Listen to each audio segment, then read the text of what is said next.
2 Kings 19. When King Hezekiah heard it, he tore his clothes, covered himself with sackcloth, and went into Yahweh's house. He sent Eliakim, who was over the household, Shebna the scribe, and the elders of the priests, covered with sackcloth, to Isaiah the prophet the son of Amoz. They said to him, Hezekiah says, Today is a day of trouble, of rebuke, and of rejection. For the children have come to the point of birth, and there is no strength to deliver them. It may be Yahweh your God will hear all the words of Rabshakeh, whom the king of Assyria his master has sent to defy the living God, and will rebuke the words which Yahweh your God has heard.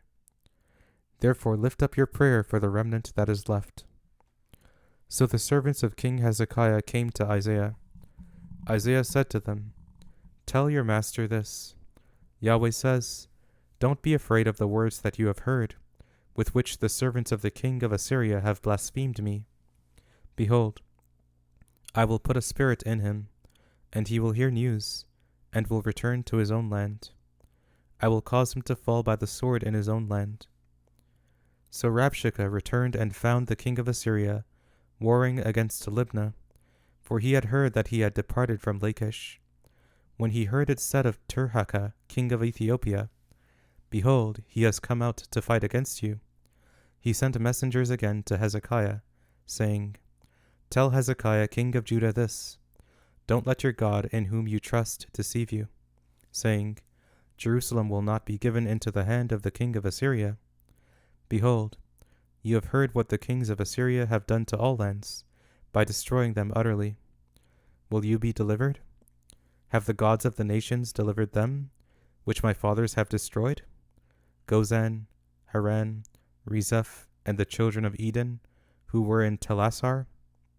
Where is the king of Hamath, the king of Arpad, and the king of the city of Sepharvaim, of Hena and Ivah?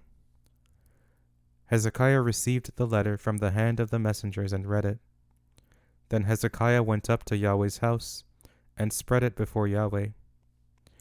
Hezekiah prayed before Yahweh and said, Yahweh, the God of Israel, who are enthroned above the cherubim, you are the God, even you alone, of all the kingdoms of the earth. You have made heaven and earth. Incline your ear, Yahweh, and hear. Open your eyes, Yahweh, and see. Hear the words of Sennacherib, which he has sent to defy the living God. Truly, Yahweh, the kings of Assyria have laid waste the nations and their lands, and have cast their gods into the fire. For they were no gods, but the work of men's hands, wood and stone.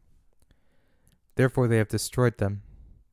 Now therefore, Yahweh our God, save us, I beg you, out of his hand, that all the kingdoms of the earth may know that you, Yahweh, are God alone.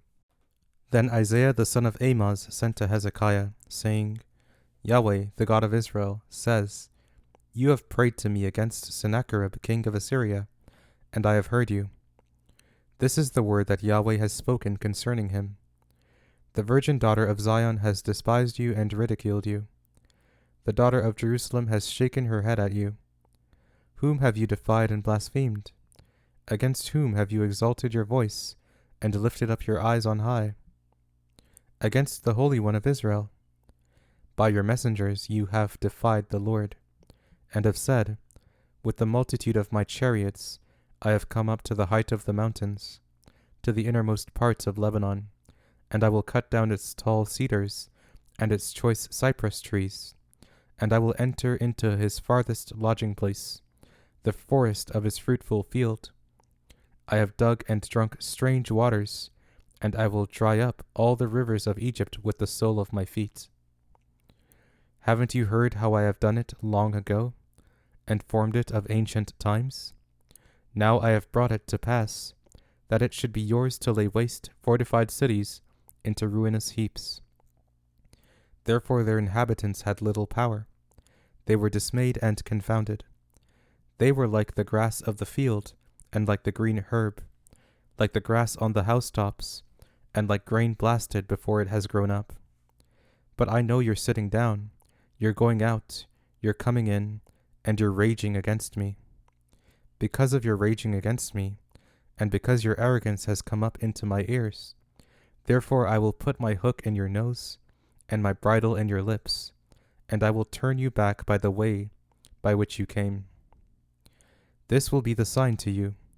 This year you will eat that which grows of itself, and in the second year that which springs from that, and in the third year sow and reap, and plant vineyards and eat their fruit.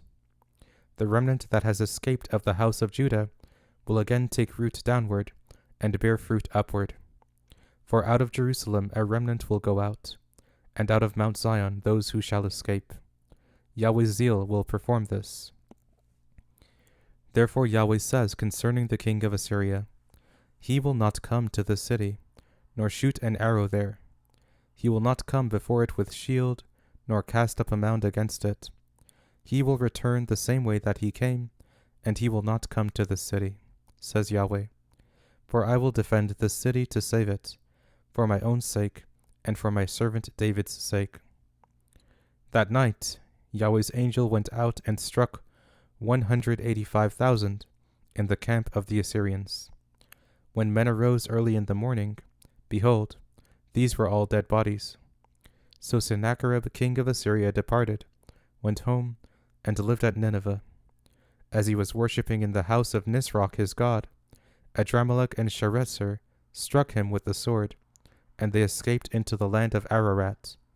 Esarhaddon his son reigned in his place.